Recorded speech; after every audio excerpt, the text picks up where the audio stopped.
Astrofisika. Astrofisika itu mungkin terdengar jauh ya di luar angkasa. Tapi tanpa kita sadari, banyak hal di bumi yang nggak bisa jalan tanpanya. Mulai dari sinyal satelit, cuaca, sampai teknologi yang kita pakai tiap hari.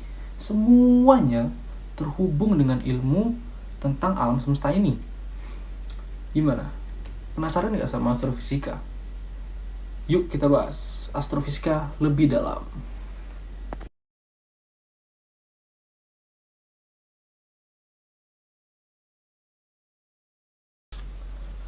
Assalamualaikum warahmatullahi wabarakatuh. Tabi pun, perkenalkan, nama saya Farhol Raka Ramadan dari SMA Negeri 2 Bandar Lampung. Bagaimana nih kabar teman-teman semuanya? Semoga kita selalu diberi kesehatan dan rezeki yang berlimpah dari Tuhan Yang Maha Esa. Nah, teman-teman semuanya, di materi astrofisika ini saya akan menjelaskan 3 subbab dulu ya dari 5. Nah, yang pertama nih, saya akan menjelaskan tentang pengenalan astrofisika. Ya, itu penting lah. Kalau kita nggak tahu astrofisika, gimana kita mau lanjut? Nah, yang kedua, kita akan belajar tentang gelombang. Nah, gelombang di astrofisika itu apa sih? Nah, dan rumus-rumusnya itu apa sih? Nah, yang ketiga, kita akan belajar flux dan luminositas. Nah, teman-teman jarang kan atau belum pernah dengar kan flux dan luminositas? Makanya kita bahas. Nah, sebelum kita lanjut ke materinya, kita berdoa dulu ya. Berdoa mulai.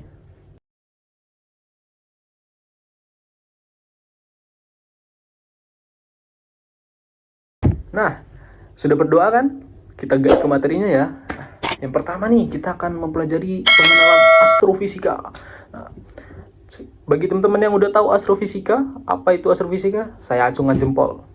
Nah, kamu keren. Nah, bagi yang belum tahu astrofisika, sini biar aku jelasin ya. Jadi, astrofisika itu teman-teman adalah penerapan ilmu fisika pada alam semesta atau benda-benda langit. Nah, dari pengamatan pancaran elektromagnetik, kita itu dapat mempelajari. Yang pertama itu ada arah pancaran. Ya, arah pancaran itu dia berarti mengetahui dari mana asal cahaya atau gelombang tersebut. Nah, contohnya tahu nggak? Contohnya, nah kalau nggak tahu posisi contoh nih. Jadi saat teleskop itu mendeteksi semburan sinar gamma, nah, arah datang pancaran itu bisa mengungkap lokasi ledakan bintang supernova yang bukan jauh lagi, sangat jauh ya, yang sangat jauh bisa dideteksi sama itu ya. Nah, itu contohnya. Yang kedua itu ada kuantitas. Kuantitas pancaran itu apa sih kak? Dia itu jumlah energi atau intensitas cahaya yang diterima. Untuk contohnya sendiri, kalian lihat Google ya, nggak bercanda. Untuk contohnya itu adalah dengan mengukur seberapa terang sebuah bintang yang terlihat dari bumi. Nah, kita itu bisa tuh memperkirakan ukuran dan jaraknya. Nah, biasanya bintang yang redup dia relatif kecil dan jauh. Nah, kebalikannya, berarti bintang yang terang dia itu relatif besar dan dekat. Nah, gitu. Nah, yang ketiga, ada kualitas pancaran. Nah, kualitas pancaran ini dia tuh mengacu pada panjang gelombang ya, pada panjang gelombang atau warna cahaya yang dipancarkan, termasuk sinar X, UV, cahaya tampak dan lainnya. Untuk contohnya nih ya, jika sebuah bintang memancarkan ultraviolet, nah, teman-teman kalau dengar ultraviolet pasti panas kan ya, panas. Nah, itu dia menandakan suhunya tinggi. Nah, biasanya bintang ada juga nih bintang yang warna merah, bisa berarti dia tuh dingin atau sudah tua. Nah, itu sekilas saya tentang pengenalan astrofisika. Kita lanjut ke subbab kedua, yaitu gelombang. Nah, teman-teman tahu nggak? Sinar gamma, gelombang radio, dan lain-lain. Sering kita dengar sehari-hari kan? Nah, tapi apa sih itu? Itu apa? Apa sih kak? Nah, dan apa hubungannya dengan astronomi? Nah, jadi ini teman-teman, cahaya bintang adalah satu-satunya informasi yang bisa didapat dari bintang tersebut kan ya. Nah, cahaya adalah gelombang elektromagnetik yang merambat tegak lurus arah getarannya atau transversal. Nah, jadi dalam perambatannya jarak yang ditempuh cahaya per detik itu, yaitu panjang gelombang, disebutnya lambda, benar, lambda. Dikalikan banyak gelombang ya, dikalikan banyak gelombang dalam 1 detik atau frekuensi, ya benar, frekuensi. Nah, dan kecepatan itu di vakum selalu konstan. Dia itu lambangnya C ya, dinyatakan dengan, makanya nih ada rumus C sama dengan lambda kali F. Nah, Kak, C itu apa sih? Aku belum pernah dengar. Jadi teman-teman, C itu dia tuh kayak konstanta tetapan gitu. Ada angkanya. Angka itu adalah 299.792 km per sekon. Atau nih ada juga nih yang mendekati, yaitu 3 kali 10 pangkat 8 meter per sekon. Nah, lambda tau lah teman-teman semua, orang pintar semua. Lambda itu panjang gelombang. Nah, gimana satunya meter M ya. F apa lagi teman-teman dengar dari SMP, yaitu frekuensi. Satuannya hertz. Nah, karena frekuensi itu kebalikan dari periode gelombang ya kan, rumus periode apa? 1/F, kebalikan kan. Nah, maka bentuk lain dari persamaan di atas itu adalah C sama dengan lambda per T. Nah, apabila C dalam meter per second, maka lambdanya itu harus dalam meter dan T-nya dalam sekon atau detik. Itu ya sekilas tentang gelombang ya. Mudah lah teman-teman, hafal rumusnya cuma 2. C sama dengan lambda kali F atau C sama dengan lambda per T. Tinggal di geser-geser aja sih, tergantung informasi yang ketahui kan. Nah, selanjutnya nih, ada flux dan luminositas. Nah, teman-teman semua pasti pernah kemah kan? Pernah kemah nggak? Atau yang belum nggak apalah. Nih, aku nanya yang kemah nih. Pas kalian kemah di malam hari, ada api unggun nih kebetulan nih ya. Nah, jika teman-teman tuh mendekati api unggun, apa yang dirasakan oleh badan teman-teman? Hangat kan? Dan ketika kita menjauhi api unggun, dingin kan badannya? Nah, kenapa hal itu bisa terjadi? Apa kejadian itu bisa terjadi di pengamatan bintang? Gak tahu. Nah, gak tahu kak. Nah, jadi itu ada kaitannya dengan flux dan luminositas ya. Jadi energi yang melewati seluruh permukaan bintang ke segala arah itu disebut luminositas atau L. Nah, bener, L Rumi, bukan. Bukan. Nah, jadi luminositas ini juga menyatakan ya daya yang dipancarkan bintang dan menentukan keterangan asli sebuah bintang. Nah, rumusnya itu apa sih? Nah, rumusnya itu gampang lah, 11-12 sama gelombang tadi, yaitu L sama dengan 4pi R kuadrat. Nah, itu apa coba yang bundar itu? Yang bundar itu adalah sigma T pangkat 4. Nah, jadi R itu apa? Kita bahas satu-satu ya. R itu berarti dia radius permukaan bintang, yang satuan itu M ya, atau meter. Nah, L itu apa sih kak? L itu udah omong itu dengan luminositas, yang satuannya watt. Nah, sigma itu apa kak? Sigma itu konstanta Stephen Boltzmann, yang dimana dia itu ketetapannya 5,67 kali 10 pangkat min 8 watt per meter persegi kali Kelvin pangkat 4. Oke. Nah, kalau T dia itu berarti temperatur permukaan bintang atau Kelvin.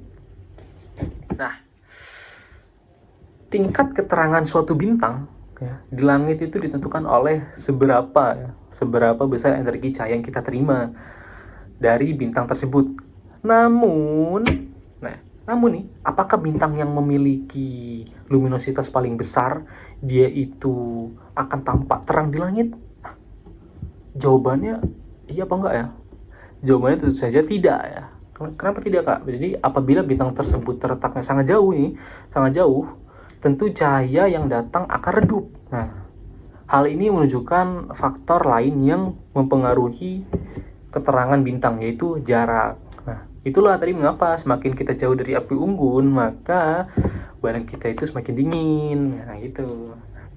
Nah, jadi energi yang diterima pengamat atau luminance atau flux. Yang flux itu dia ialah sama dengan luminositas bintang dibagi dengan luas permukaan sebuah bola yang memiliki radius radius jarak bintang dari pengamat. Hal ini tuh karena apa ya? Karena bintang ya. Ini sosok bintang karena bintang meradiasikan cahaya.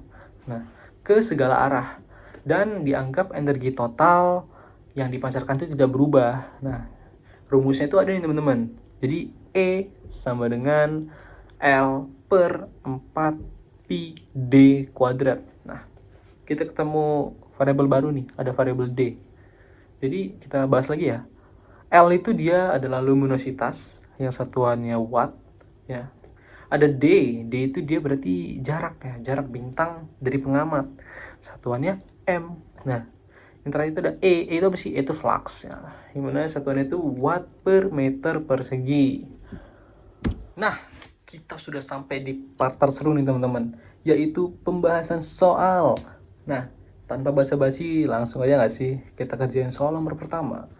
Soal pertama adalah sebuah bintang memancarkan energi sebesar L 3,8 kali 10 pangkat 26 watt. Sebuah teleskop di bumi mengamati bintang tersebut dari jarak D sama dengan 1,5 kali 10 pangkat 11 meter. Berapakah fluxnya yang diterima di bumi dari bintang tersebut? Nah, kita berarti di sini pakai rumus flux ya. Yang mana nih kalau kita amatin, coba kita identifikasi dulu ya.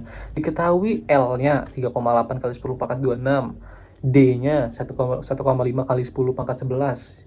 Yang ditanya fluxnya, berarti kita masukin rumus E sama dengan L per 4 pi D kuadrat. Nah, langsung aja kita substitusikan 3,8 kali 10 pangkat 26 per 4 pi dalam kurung 1,5 kali 10 pangkat 11. Jangan lupa dikuadratin. Kalau kita kerjakan, kita mendapatkan hasil 1343 watt per meter persegi. Nah, mudah kan? Tinggal masukin doang. Nomor 1 jawabannya adalah B ya teman-teman. Nah, kita soal nomor 2 nih. Kita lihat nih apa yang ditanya nih. Konstanta matahari merupakan daya persatuan luas yang diterima oleh bumi yang jaraknya itu 1 SA. Nah, nilainya adalah 1380 watt per meter persegi.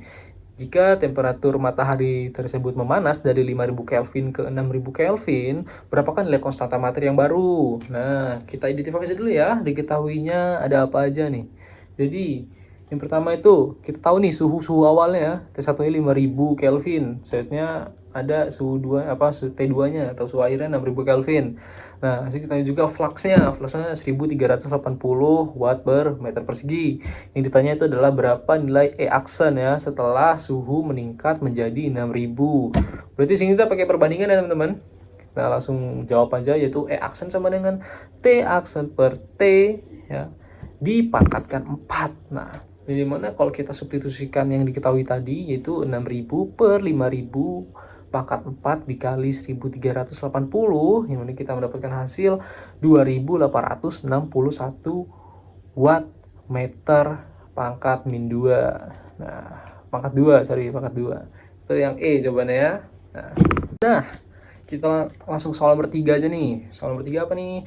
Diketahui temperatur bagian dalam umbra bintik matahari atau sunspot ternyata 1500 Kelvin, lebih dingin dari temperatur fotosfer matahari. Temperaturnya itu sekitar 5800 Kelvin.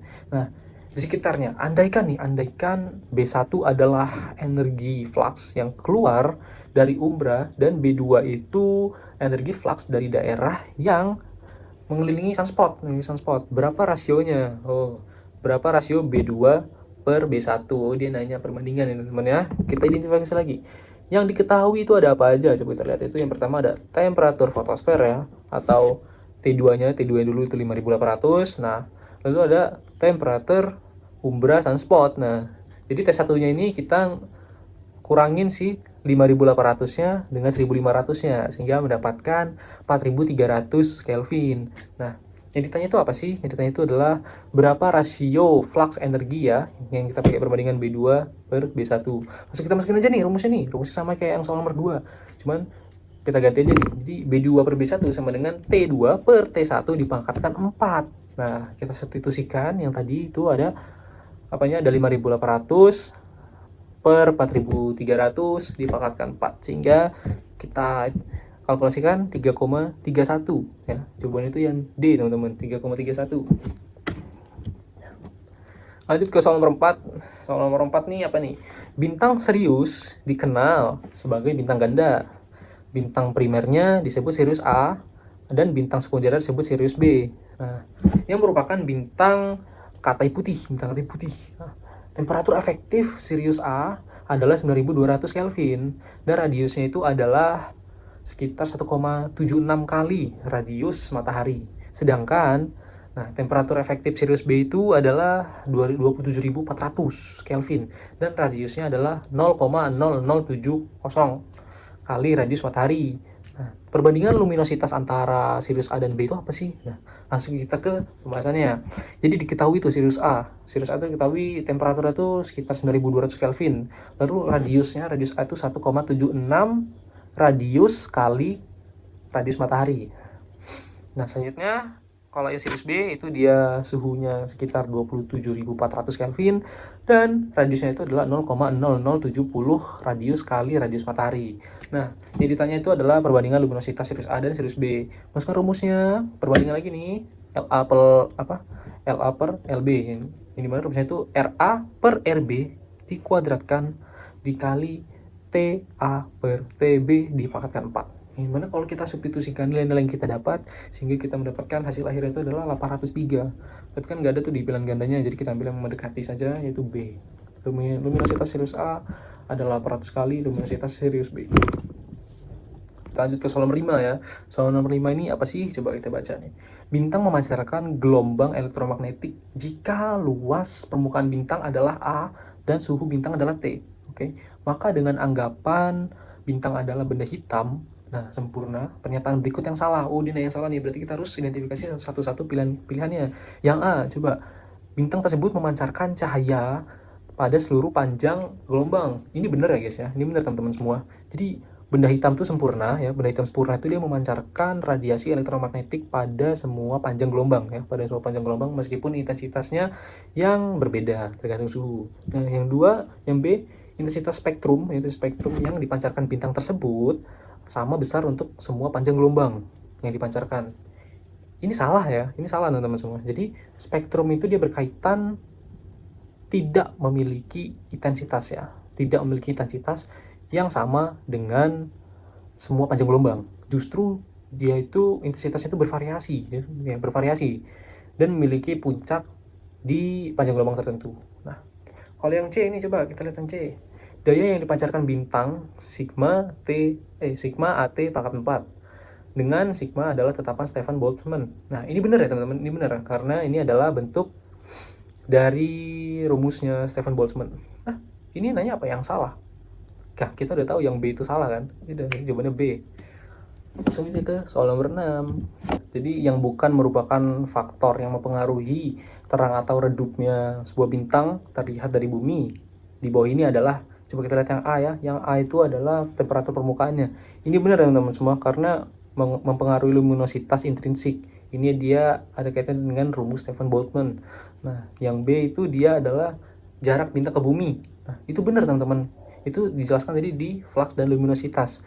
Jadi semakin jauh bintang, maka semakin redup karena luminositas cahaya berkurang. Nah, yang C itu dia keadaan atmosfer bumi. Nah, itu benar juga teman-teman. Jadi kayak cuaca, debu, polusi cahaya itu mempengaruhi terangnya cahaya bintang. Nah, yang D itu adalah radius bintang. Ini benar juga teman-teman, karena semakin tinggi radius maka bintang itu dia akan semakin terang. Nah, yang E ini unsur yang dikandung bintang. Ini salah ya teman-teman, nggak ada pengaruhnya nih. Unsur kimia bintang itu kayak apa coba? Ada hidrogen, helium, dan lain-lain ya. Dia itu mempengaruhi spektrum cahaya, tetapi tidak secara langsung mempengaruhi terang bintang dari bumi. Itu teman-teman. Nah, kita lanjut ke soal nomor 7 ya. Jadi soalnya itu adalah suatu sumber emisi radio teramati memiliki profil SED yang mengikuti persamaan S sama dengan KV pangkat min 2. Nah, di mana K adalah konstanta dan total flux yang diterima, itu flux diterima dari sumber tersebut pada pita frekuensi 50 sampai 200 MHz adalah E sama dengan 3 dikali 10 pangkat min 20 watt kali meter pangkat min 2. Nah, berapakah luminositas parsial objek? Bila diketahui jaraknya adalah 3000 tahun cahaya. Oke, ini bagus nih. Jadi diketahui yang pertama kita tahu fluxnya 3 kali 10 pangkat min 20 watt kali meter pangkat min 2. Nah, selanjutnya kita tahu D juga nih, D itu 3000 tahun cahaya, yang mana kalau kita kalkulasikan itu 3000 dikali 9,46 dikali 10 pangkat 15 menghasilkan 2,838 kali 10 pangkat 19. Yang ditanya itu adalah berapa luminositas parsial, ya, luminositas parsial. Langsung kita masukin rumusnya, yaitu E sama dengan L per 4pi D kuadrat. Nah, dimana di sini yang ditanya itu kan L-nya ya, berarti L pindah ya. Kita jadi L sama dengan E dikali 4pi D kuadrat. Nah, kita masukin tuh informasi yang kita sudah dapat tadi ke rumus, sehingga kita hitung-hitung dapatlah hasilnya 3,38 kali 10 pangkat 13, atau yang jawabannya itu adalah E. Nah, lanjut ke soal nomor 8 ya. Jadi soal nomor 8 adalah mana pernyataan yang benar. Nah, jadi sebelum kita lihat, saya mau ngasih informasi dulu teman-teman ya. Jadi BV kecil itu dia bintangnya biasanya lebih terang di cahaya biru. Nah, yang dimana dia itu panas ya. Jadi BV kecil itu panas. Nah, selanjutnya ada BV besar. Dia itu berarti bintangnya lebih terang di cahaya merah kuning. Dia terangnya di cahaya merah kuning. Ini dimana dia itu adalah dingin. Nah, coba kita identifikasi satu-satu ya. Kita bedah. Yang A, bintang dengan BV besar adalah bintang yang panas. Loh, salah dong. Kan kalau BV besar dia justru dingin.